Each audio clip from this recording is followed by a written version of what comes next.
At a critical moment in the war in Ukraine, a new agreement between the United States and Ukraine is emerging as a turning point in relations between the two nations, with the potential to impact global dynamics.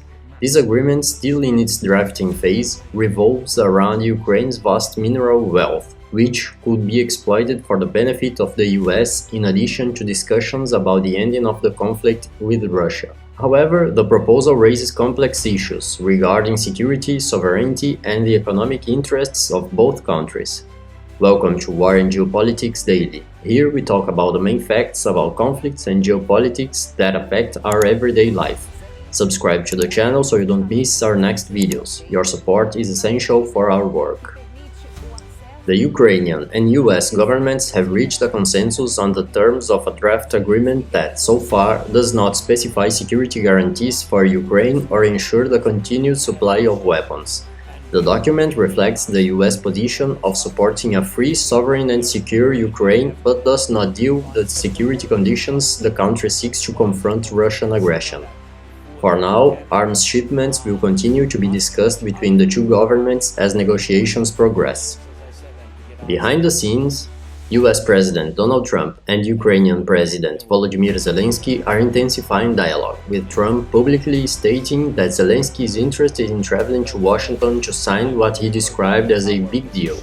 This development comes after weeks of tensions between the two leaders, with aggressive public statements such as Trump accusing Zelenskiy of being an unpopular dictator and delaying peace negotiations. Zelensky, in turn, refused these accusations, calling the US president someone caught in the disinformation bubble. The possible agreement between the two nations centers on the extraction of Ukraine's mineral resources, which are seen as a way to compensate for US spending on military aid to Ukraine. Trump argued that the American taxpayer will now get their money back, plus more. Ukraine, with its vast territory and abundant deposits of essential minerals, presents itself as a strategic ally for the US, especially as the US seeks to diversify its sources of raw materials and reduce dependence on foreign markets, such as China. Ukraine possesses a significant amount of critical minerals, including 22 of the 34 elements that the European Union considers essential for the modern economy, such as precious metals, construction minerals, ferroalloys, and rare earth elements.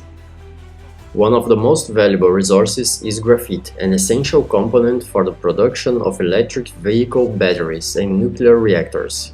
Ukraine's graphite reserves account for about 20% of the world's total, positioning the country as a strategic player in the critical minerals market. If signed, this agreement would open the door for a reconstruction and investment fund, designed to channel and reinvest revenues from these natural resources. Ukraine would contribute 50% of the net revenue, after deducting operational expenses, until the accumulated amount reaches $500 billion, a sum that represents a substantial portion of US aid to Ukraine since the beginning of the conflict. In return, the US would commit to a long-term investments aimed at developing a stable and prosperous Ukrainian economy. However, the agreement is not without controversy. The proposal to allow the US to exploit Ukraine's mineral wealth without guaranteeing solid security measures against the Russian threat raises questions about Ukrainian sovereignty.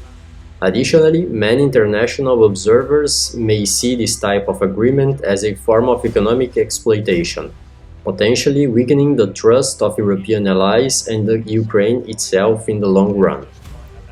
The European Union, especially Poland and the Baltic states, has expressed concerns over Ukraine's growing dependence on the US, particularly in security matters.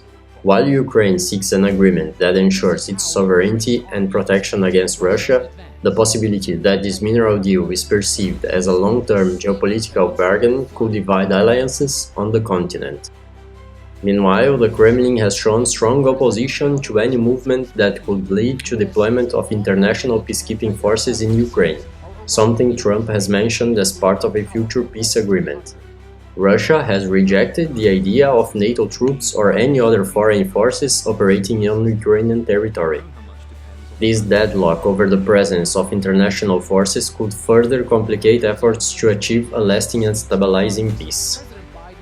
The pressure to quickly resolve the war in Ukraine is mounting. The promise of a peace deal combined with access to Ukraine's mineral wealth offers the US a significant strategic advance, but also puts Ukraine's long-term security at risk, along with that of its European allies. Finally, it's important to emphasize that the geopolitical landscape surrounding Ukraine is not just an economic issue, but also a question of global power balance. Russia, under Vladimir Putin, continues to oppose any movement that could weaken its influence in the region. Meanwhile, the US, with the support of some European nations, is increasingly turning to Ukraine as a bastion of resistance against Russian expansionism. The negotiations between the US and Ukraine remain far from resolved and are laden with complexities. Ukraine's fight for independence and the preservation of international security are at the heart of this debate. The country's future will depend not only on its bilateral negotiations with Washington, but also on how other nations and Ukraine's allies react to these developments. As more details about the US-Ukraine Minerals Agreement become clearer, it will be crucial to monitor its impact on international relations and geopolitical strategies in the region. The signing of the agreement could be seen as a step toward a new balance of power, but also as a reflection of shifting global priorities and the pursuit of new strategic resources in the international landscape.